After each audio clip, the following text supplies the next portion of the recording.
Welcome to Horticulture, where a group of extension professionals and plant people talk about the business, production, and joy of planting seeds and helping them grow. Join us as we explore the culture of horticulture. Hello, welcome. I have big news. Are you guys ready to hear it? Yes. I'm ready. All right. Huge in my life. I just got a soda stream. So life is now changed forever. Are you well carbonated? Is that what you're saying? You're very well carbonated. That's why when you ask if I'm going to bring the sparkle, yes, because Sparkling I literally water. have sparkle. Compliments your bubbly personality. I'm so. You know what? I've been described that by multiple people. I'm just so bubbly. Oh, I was But- wondering if Benefit it of was the bubbles. Like is it that? explaining They say that like, the ironically. burping? There's lots Huh? of burping happening. Yeah, Is that yeah, why yeah. that's okay? Yeah, I yeah. see. But we That's why actually you're have muting. somebody very sparkly and bubbly and wonderful. And I would love to just continue to describe you as sparkly, Sarah, because I feel like that's not a compliment used enough. But I thought you we've were got talking about Sarah. Josh at first. Yeah, you were same. talking I was about like, Josh and this is Brad. what a great Josh, episode. Josh is shiny. It's different. Oh, I It's see. different. I Not don't know sparkly. that that's the same thing. It's very He different. rubs than his shiny. forehead. Mhm. Well, I Is it can blinding confirm you? for sure that we are joined by Sarah Geurkink of the Organic Association of Kentucky today. Sarah, how are you? Hello. I'm doing great. How are you? Oh, pretty good. How's the weather where you are? Rainy. Ah, Sounds same. about We, right. we live like a mile apart from each other, so Maybe, Same here. maybe half a mile. yeah, maybe So half a if mile. one of you guys yell real loud, are we going to hear like a reverb in the background? Brett's going to like walk out his door and give a big I'm yell. just gonna Just tap someone on the walk wall outside and be you'll like, see the "Caw-caw!" picture fall off behind Sarah. Yes, do the caca, just like Alexa said. We're Caw-caw. perfect. Yodel. You're not going to get any weird looks from the neighbors. It's going to be It's fine. fine. It's how I used to find people in the store when you're looking for them. Because, you might know there might be 30 Joshes in the store, but if you go, Mm. caca, he's going to Especially if answer it's the a right Dollar one. General. That's where we congregate. Like we have our meetings. I see. There's a lot of Dollar Generals now, so how do you guys pick which one is the one? Alexis, Not you the may nice know one. this, but Reed and I, my 10-year-old son, I just say, "Where are you?" And he's like, "I'm so sorry." Yeah, he'll do that You in do any it- store. He'll do that in Where any store are at the top of his you? Blink lungs. 182. I like that. Yeah, we get this whole emo vibe going in any place we're at. It's awesome. You can tell everyone that has that, has that There's a background. because they'll Parenting chime hack in. for Sarah. Yeah, Sarah, I Yeah. hope Yeah, you're that's taking very notes. true. Tips. Yeah, Well, I'm Sarah, gonna have over to the- decide what song to do. Yeah, you gotta figure it out. Something from The King and I, maybe, if you want to. Yeah. I don't know why that Any came music, to mind. sound of but- music. I mean, that'll do, re, mi, Yeah, and the Sound re of Music. portion. Yeah. Yeah. So Sarah, we didn't invite you here just to talk about show tunes and Blink 182 Musical theater. We really musical did. theater, but to also talk a little bit about horticulture and horticulture and agriculture and your role in it. And so you've taken a new role not too terribly long ago. How's that been going at the Organic Association of Kentucky, aka Oak? What have you been up to? Yeah, hi. It's been great. I manage a new program at Oak called the Organic Production Assistance Program. I'm the organic production specialist. It's a resource for farms in Oak's network. And Oak's always gotten a lot of production related questions from farmers. So now we have the funding and official capacity to field those questions. So kind And of so a you're field spending- facing position. Yeah, that's what I was going to say. Yeah. You're spending time yeah. on farms. Yeah. As part of my onboarding, I've been to like 6 or 7 farms already. And yeah, I'll be traveling around the state. That's exciting. It's much better than like sitting at a desk or something or being on Zoom all day. It's like getting out there, touching some soil, getting into it. I'm so excited. I love getting on farms. Yeah, that's got to be awesome. And how long did you say you've been there in that capacity, Sarah? How long? I started in mid-October, so Gotcha. six So, weeks-ish. Yeah, I was Okay. thinking, that's so 6 weeks, and you've already been on farms. That's awesome. So you cover the entire state, is that correct? Just That's you right. right Yep. now? Gotcha. Awesome. Yeah, I mean, I'm in a team that also includes Kenya Abraham, who is managing organic transition for folks who want to do that, as well as a mentorship program. So yeah, Yeah, there's been bet a you lot pet of a lot of new cool dogs. positions. Oh, Sorry. I just every time I get to go to a farm, I get to pet a really cool dog. Of course, so the I'm just flower thinking of farmer all is of only the worried cool, about what kind of all pets. Wow. Usually I'm the serious one on the podcast, but today I'm thinking No, you're about not. puppies. yeah, we'll have to put that to a vote among the listeners. Yeah, we'll have Yay. to come to a consensus on that. Would you you all have had or have added, or Oak has added a pretty, and is in the process of adding a decent amount of new positions, new initiatives, and all that kind of stuff. It's a pretty exciting time to be there, I'd imagine. Very exciting. Yeah. Lots of really cool people, and our capacity is increasing exponentially. We're busy, but it's really fun to see what everybody's up to. That's awesome. Well, you and I first met because you used to work over there in the Barnhart building in the Department of Ag Economics. That was your first kind of role since you had come to Kentucky, right? Is that right? Yep. Yeah. When I first moved here, I worked in the agricultural economics department. I represented UK in the CSA Innovation Network, and did outreach and networking around community supported agriculture, or CSA, in a food as medicine context, and like CSA as a wellness strategy for universities and employers. Just cool. Just curious, that's interesting. Do you find that there's a lot of employers that kind of are interested in that? I mean, I obviously think that's an awesome long-term strategy as far as keeping people healthy through, the food we eat and things like that. But are lots of folks interested in that? Or is Yeah. it something you're trying to make them aware of? Yeah. So now Katie Harvey at Oak is doing a lot of this kind of outreach around Kentucky. And I think that the popularity of CSA is growing. So more people know what it is. So the concept of the like triple benefit of your employees are healthier, your healthcare costs decrease, and farmers are benefiting is a pretty exciting one. It's a way to stand out as a innovative employer and do some corporate social responsibility stuff. So lots of good benefits to it. Might I add a fourth benefit, which is this butternut mac and cheese is incredible. That would be one of my experiences as a CSA member. Yeah, it's really cool because it's for those listeners who aren't really familiar. UK Oak, others, played this role in getting this program off the ground, where we, as UK employees, are eligible to receive a voucher toward a CSA subscription.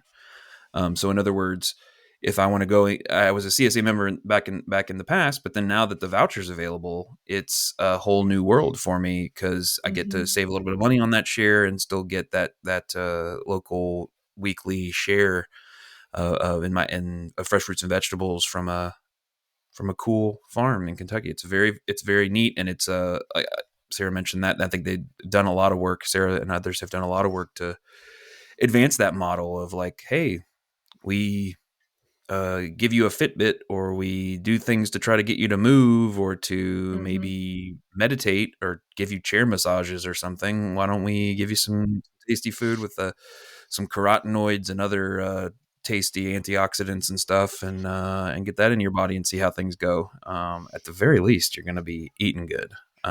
I know that Sarah's a great cook, and that highly values the food side of the food production world, like many of us. I just wanted to throw I in that like fourth food as well. benefit to the. But I don't Tasty know if food. it'll work upping any of the materials, but I'd be happy to give a testimonial now I about just mac want and cheese. mac and cheese. Yeah. Yeah, you've Look what almost you've derailed done. us, Brett, by saying mac and cheese. I mean, we basically went off the rails, everybody here. Well, to bring us Killing back, me. so before you came to Kentucky, you were in Michigan immediately before that, but you also had some other experience in farming. Can you take us through the nickel tour of your farming experience? Sure, yeah. I managed diversified vegetable farms for 13 seasons in both commercial and educational farms. I started out at a commercial farm in West Michigan. I worked there and managed it. Was a farm manager for 3 years, and then I moved to Seattle, Washington, where I managed the University of Washington farm. It's run like hand scale market garden in Seattle's urban campus. It's UW's urban campus in Seattle. It's a really cool program, brings a lot of undergraduate students through, has a CSA and sells to dining. And then I went to Michigan State University in 2017. They have a horticulture farm, much like UK does here at the South Farm, that has an organic unit called the Student Organic Farm. And we did a new and beginning farmer training program, a certificate program for sort of non-undergraduate students. And then we also worked with undergraduate students in a variety of capacities. And then we managed something called the Farmer Field School, where we collaborated with farmers around the state who were particularly good at one aspect of production and had them teach like a day-long workshop. So, yeah. So education And is then I kind of came to your base. Kentucky.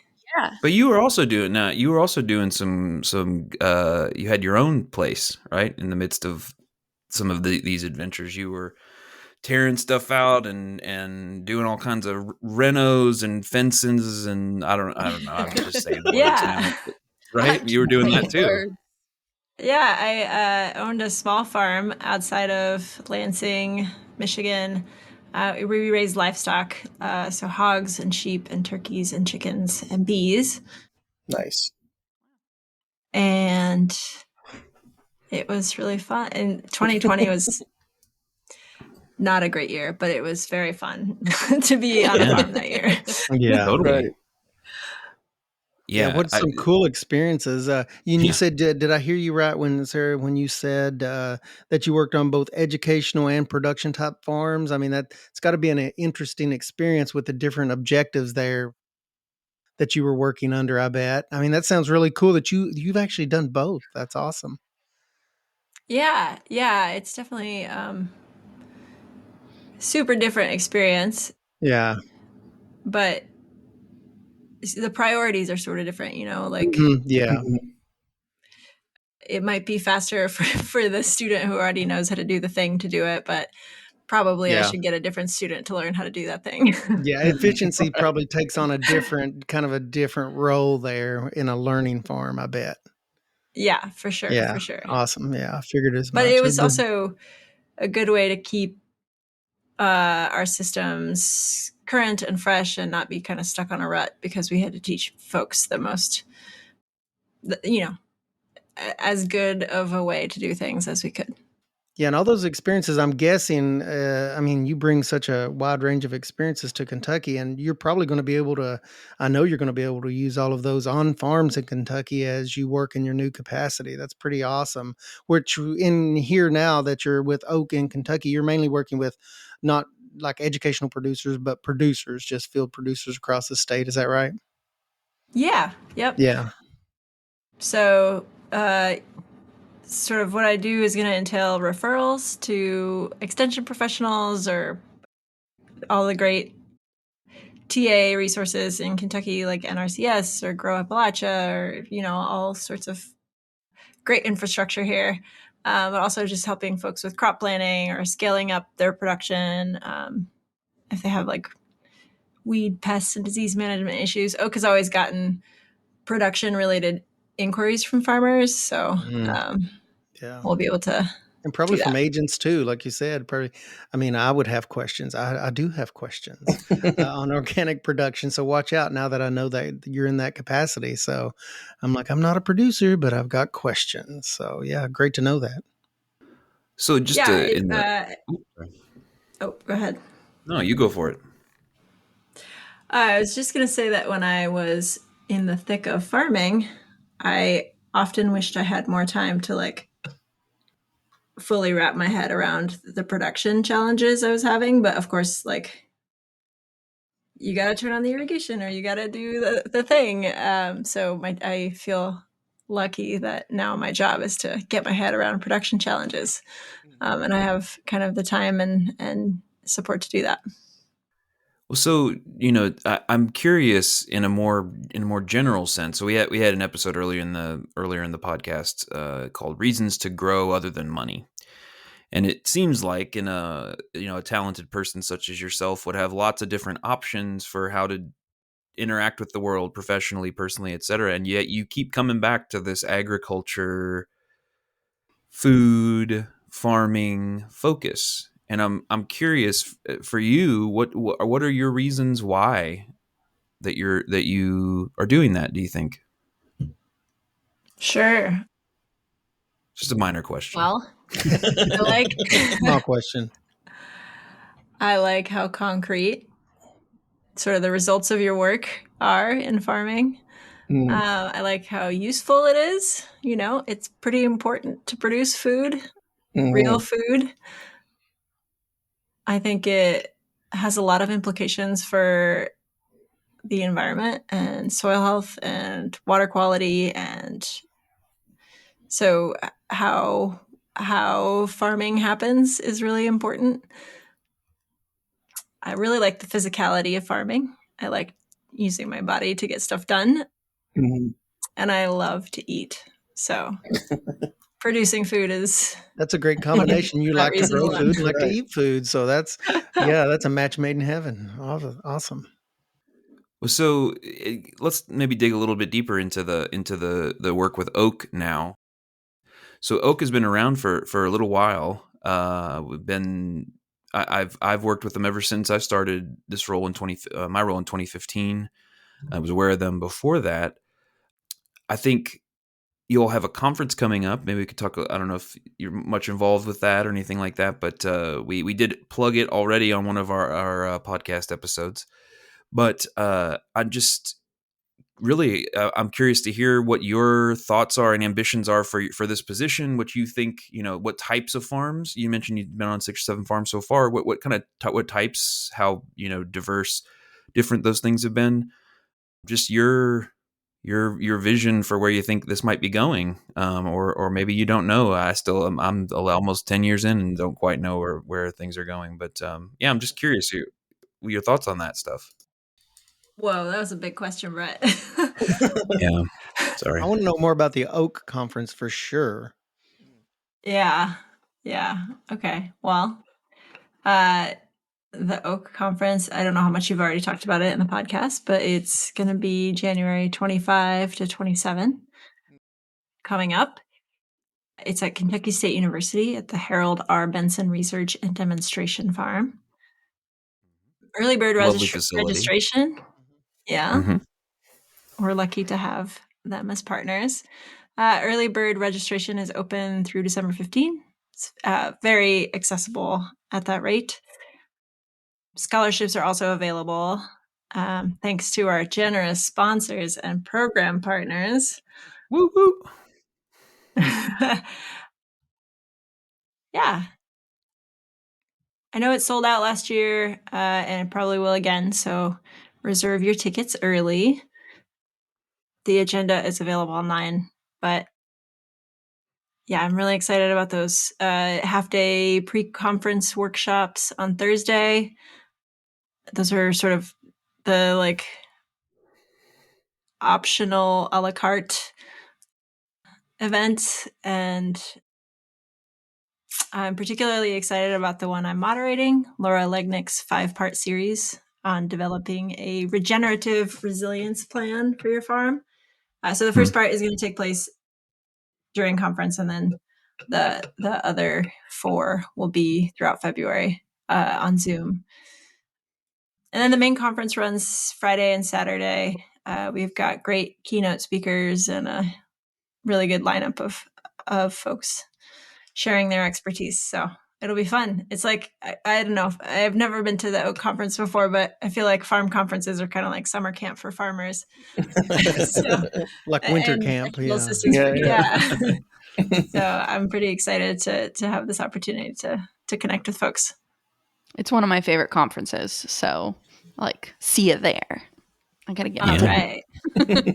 We've had questions from local producers. It's always interesting to me, and I know that some of the producers that will come through the door in the office, I work with them, and I know they're not organic producers, but they go to that conference and they say, well, they just love to learn, and they're always interested in learning those principles and applying those on their farms, but they're not necessarily organic, and I think that's pretty cool. So you don't necessarily need to be an organic producer to have an awesome time and get great farming information from that, I suppose. So it's a little bit of something for everyone. Sounds like.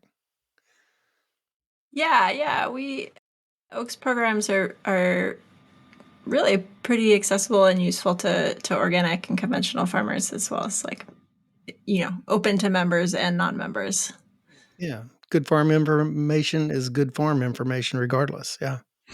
And part of Pretty cool. your work is with people who are interested in maybe transitioning to organic, right? I mean, in the sense of certified organic, everything had to become organic at some point and wasn't before in with regard to the standard itself. So you are most people that you're talking to so far, are they already certified, or are they transitioning, or are they interested in transitioning? What's the breakdown on interest you've seen so far at the farms you visited?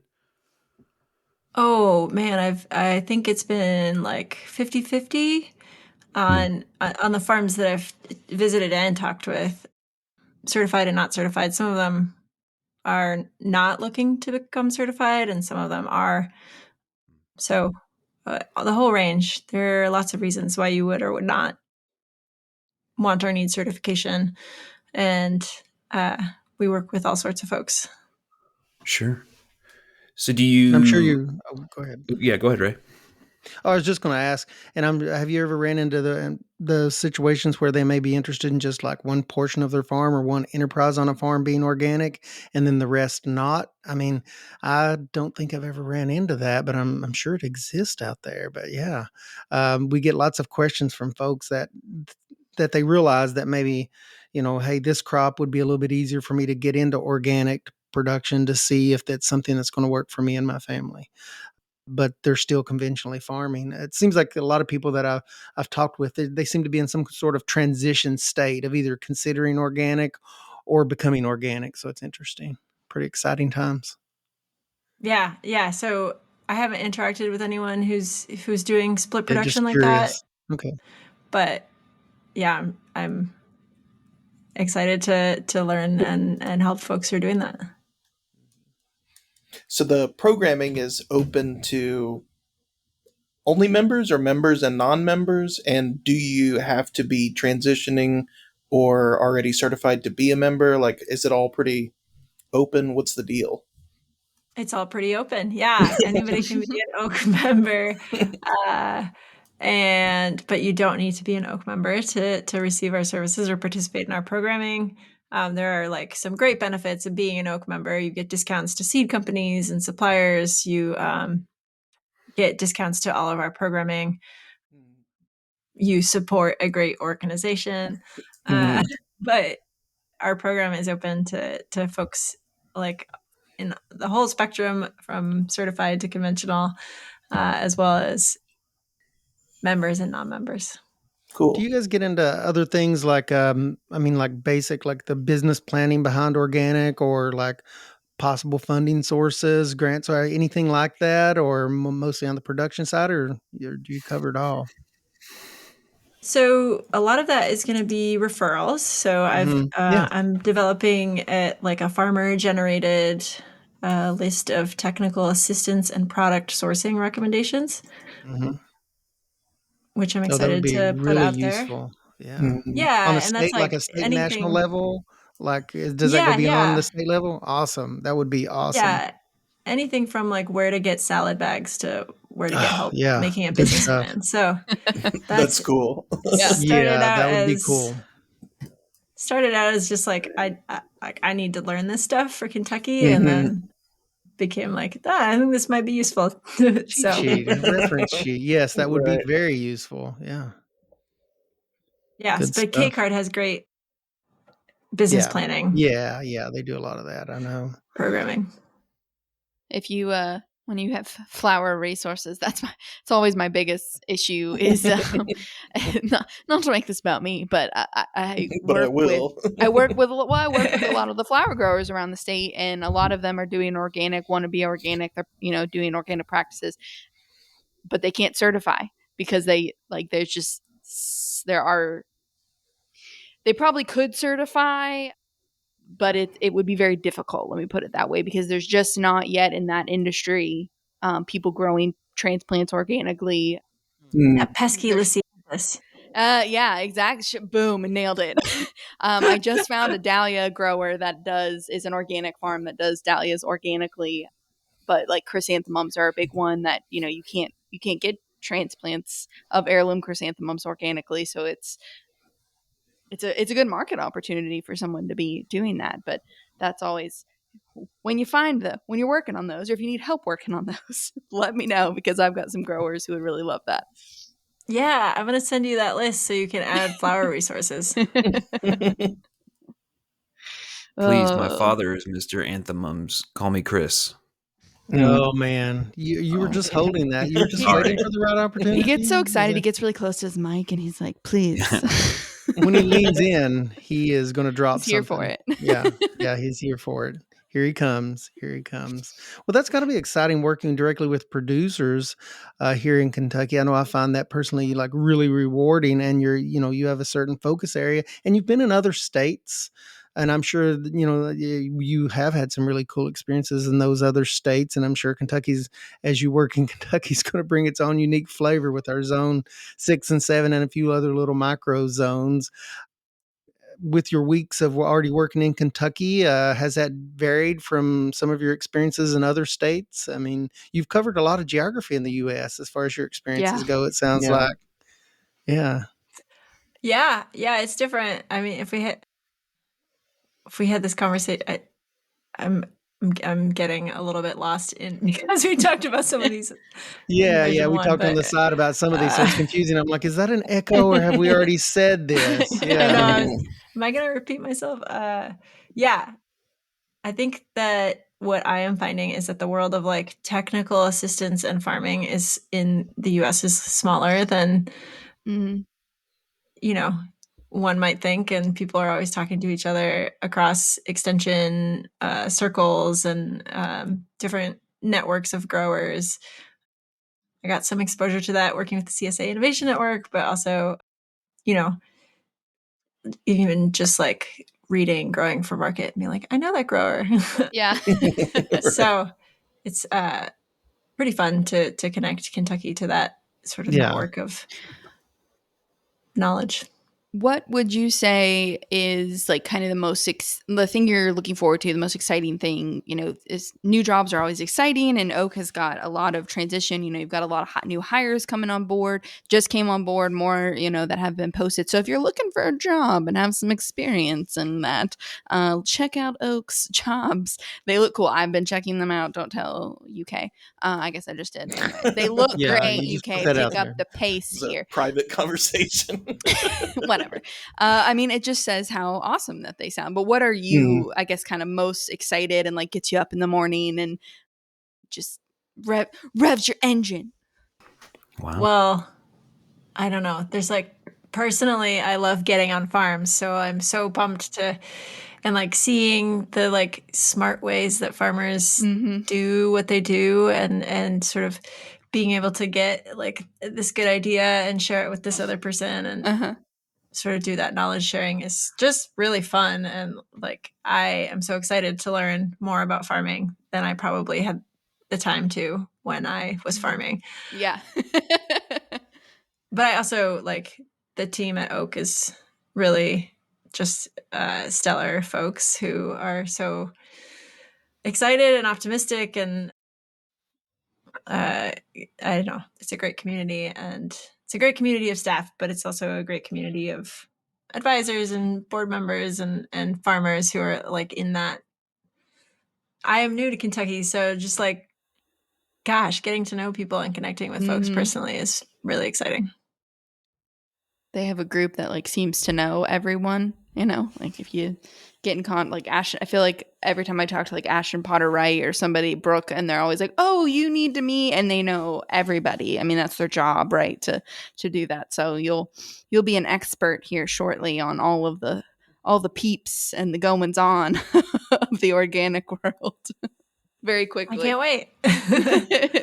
Yeah, I've been really impressed with how quickly you've plugged in to all the different networks and how many people know and think highly of you. That's been really, yeah, it's been awesome. I think also as you were talking about your experience earlier, I was like, were your years moving at a different speed from mine? Because it feels like you fit in about 3 times as much stuff as I managed to fit into my years over time. So yeah. Well, you So take naps, Greg. how do you have a sense of how you're gonna know that you were successful, or what you kind of want to try to do in the next 6 months or year or so? Like, how are you thinking about that? That's a really good question. You should have sent me This is these not a questions job ahead of interview, time. I No. promise. Yeah, There's no seriously. wrong answer, Did except you there just is. ask her for her long, medium, and short-term goals? I believe you did. Where do you see yourself in 5 Yeah. years? If you were a vegetable in a refrigerator, what would you be? Cabbage. Nice. Definitely cabbage. No, wait a minute. That was a really quick answer. We're gonna have to unpack that a little bit. Why cabbage? Cold It's just the Squad. best vegetable. Yes. I mean, you can do Seconded. so It's much also with my favorite. cabbage. Is You it? can do Yes. so Really? much. What? Yes. Is it Number one. coleslaw? Did someone say coleslaw? I I love could do, slaw. Oh, I do I too. love kraut. Kraut. I'm sauerkraut, here for the Roasted kraut. carrot grilled or cabbage, roasted cabbage. cabbage rolls. See, This is look, like now a- I we're like talking that about it's like a food. It's like vessel Forrest for Gump. flavoring. Vessel for flavoring, It Shrimp. is. right? It's kind of like squash. It's like, winter squash. It's just it's a vehicle, a carrier of cinnamon and, butter Yes. and all that. Yeah. However, I think botanically, it desires to ferment, and its desire to ferment means that it so readily lends itself to all those tasty fermented things that exist in cultures all over the world. That is its I love crowning achievement. cabbage. I love cabbage even after like unwrapping rotten leaves, like Like layers and you don't layers and waste that layers of center, rotten leaves beautiful, like, off of yeah, so many storage cabbages yeah. as It's a like a farmer. roll of cheese. You got to Yeah. take the rind off, and then It's on the fine. inside, Distributing them to our CSA and being like, you have no idea what that looks We like. just have a new marketing 2 term, hours ago. deconstructed cabbage. Basically, you're taking the wrapper leaves off. It's deconstructed cabbage. Exactly. We have a Yeah. new Baby product cabbage. today. Baby It's the cabbage. center cut. Oh, It's baby the cabbage. fillet of the cabbage. Yes, it's the center of the Tootsie Roll. I like this. This is good to know. I feel like this tells us a lot about you, Sarah. Yeah, it does. I'm I mean, sorry. you answered very quickly. You were like cabbage. I was Yes. like, In the oh, best way. oh, She's wait a like, minute. We're gonna talk I about got this. data to back this baby up. Like, She was right. Yeah. She said, I mean, she takes food seriously. So she's thought about this. And I think we've talked about our love for cabbage before. We've commiserated. we have. We've talked about our love for Yeah. all things food before. Swiss cake rolls to cabbage. We've covered a lot of ground on food and gravy, Josh. I throw Yes. that in for you. Thanks for bringing that up. Yeah. And it sounds like, speaking of food, I mean, you guys, everything you've mentioned, Sarah, today, it's interesting that it's kind of an ecological approach or even a cultural approach to food. It's just not about producing the food. You mentioned you eat food and you enjoy growing food. You enjoy both. But it sounds like in your arena, it's especially working directly with producers, it's a little bit of everything. It's kind of, I mean, this is horticulture, the culture of horticulture. And that really is what it is. And it sounds like with the personnel Oak is adding and your position in particular, you guys are addressing like multiple aspects of food production. So that's really cool that it seems like the organization is being fleshed out and expanded. So yeah, it's really cool stuff. The whole So shebang of food production. are you working with livestock producers and Yeah, crop producers? yeah, great question. I am, yeah, yep. I'm available for, and to be clear, I'm not going to know all the answers. But I am going to know where to look for the answers, and I'm going to, You're basically an extension agent for Oak. Like that, you Yeah. just described it. Right. That's a compliment. I mean, I think so. From Alexis, thanks. the notably vain extension agent. That's a huge compliment. I mean, that's a better descriptor than bubbly. So Yeah. Well, I mean, I know that there's a ton of like great technical assistance support in Kentucky already. And part of my work is just to connect farmers to those. So extension and NRCS and K-Card. And yeah, I'm excited to keep meeting folks and get to know the farmer support community a little bit better and collaborate and hopefully foster some synergy around better equipping Kentucky farmers. And we have producers listening. I'm sure, we do podcasts for both homeowners and commercial producers, but is there like common, not what's another word for stumbling block, but is there a common like question. obstacles or challenges for people to get into organic that you've ran into over the years, and in this job particularly as you work directly with producers, that they need to think about first, like the big puzzle pieces? Yeah, so it depends on if you mean using organic practices or becoming certified organic. Actually, that's a great differentiation. Certified organic, let's say you're going to go through the complete process. Yeah, I think that record keeping is a huge like first step, and I'm working on developing some like really user-friendly templates for record keeping that folk can either be like printed and folks can fill it out, or using Google Forms so that people can have them like bookmarked on their phones, and like anytime they spray something or anytime they till or whatever, they can like record that using their little pocket computers. Right. And that will help too if you have staff who are doing that stuff, so you can keep track of all the records a little bit better. So yeah, I would say record keeping might be a first thing, because a lot of folks who are not certified organic are already not really using synthetic chemicals for fertilization or pest control, but they're not really doing that record keeping. Yeah, gotcha. Because they don't have to.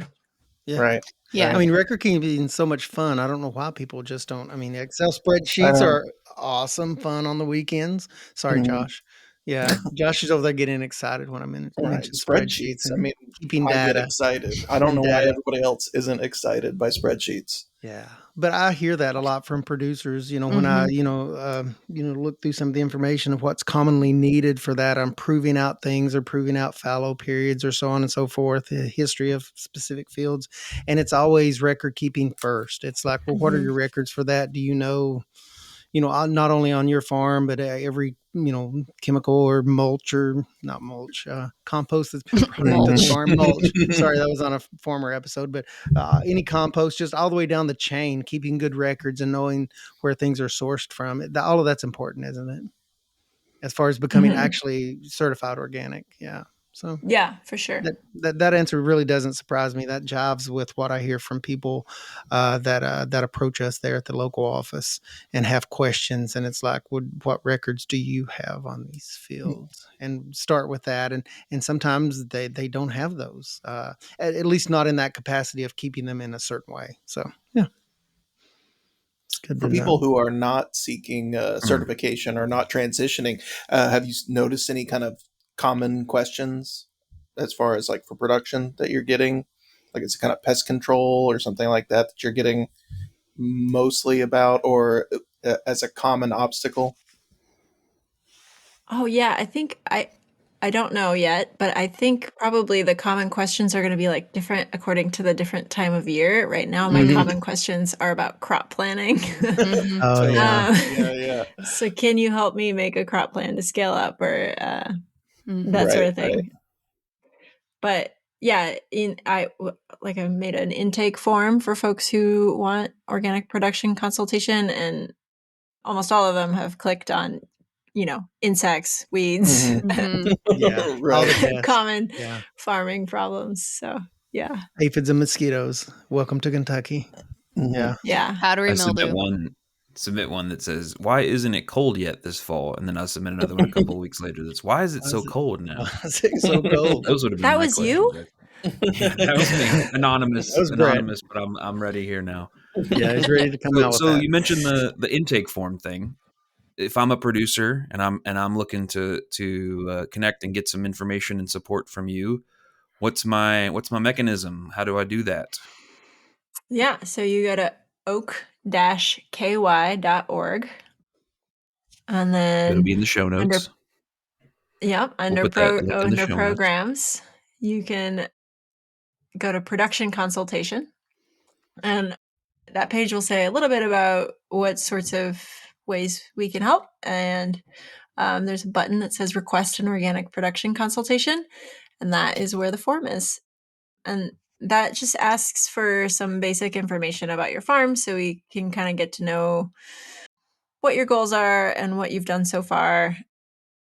And it gives us a really good picture of sort of what to look up ahead of giving you a call to talk through your requests, and then just go from there. And while you're there, you can find the link to register for the Oak conference as well on the site, the Oak KY site. Yeah, Right? for sure. Yeah. Okay. You Yeah. can take I was following along. Yes. Yes. You can I take bet you Hort Josh Biz was looking at the Quiz. website. Yeah. You can take the Hort Biz quiz, find out some cool crops that might work for you, and then you can take those ideas or the other way around. But in this case scenario, we just did an episode on the Hort Biz quiz, so you're gonna take the Hort Biz quiz, and then you're gonna take some of that. You're gonna go learn how to grow it organically and marketing information, and Sarah's gonna point you in all the right directions to who to contact and how to get you in the right spot and in the right place and thinking all the right thoughts. And we're really lucky to have, in my opinion, I think all of us would agree, to have an organization like Oak who's so invested in just helping growers just grow better and supplying food, and really believes in doing better for the environment in whatever way that fits you. So if you don't want to certify, that's okay. They're still there to help you because they believe in the practices. And you said you had a wonderful team, and my experience with them have always been phenomenal. So I'm excited to see all the awesome people that I'm sure are going to come on board here soon as well. So I have one final question. Yeah. So this episode will come out just before the peak of the holiday season. Do you have, as an admitted on this podcast, lover of food? Cabbage Gotcha. particularly. Cabbage lover. Cabbage particularly. Do you have a particular holiday food that you're most looking forward to, or that you most associate with the holidays? Doesn't have to be. It could be basic or complicated. Can't be cabbage soup. I grew up in Brazil, Mm. and at Christmas, my aunt would always cut up fruit, which, would be like more tropical fruits, in like very decorative ways. And she would make this fruit table that was like, it was, I mean, I can't even imagine how much money in fruit that would be here in the US, but it was like an enormous table full of fresh cut fruit. And as a child, that was just like my favorite part of like, I would just like stuff myself with the sweet stuff. Sarah, you're so cool. That is the coolest thing I've ever heard. A table of fruit. But I'm pretty sure if I made a table of fruit here, it would cost like $400. Oh, yeah. Or more. Yeah. Yeah. No way. Yeah, So that does sound amazing. You can't buy a box of oranges for $10. Yeah. The fact that they were decorated, that's super impressive. I mean, cut up in unique ways and just like presented really cool. Yeah, just like a papaya cut instead of like just in half, it would be like zigzaggy cut. Oh yeah. Wow. Yeah. It was just like wild.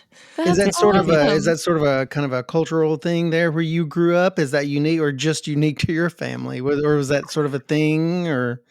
I don't know. That's the only place I ever did Christmas there. So yeah. So I feel like it was probably just my aunt.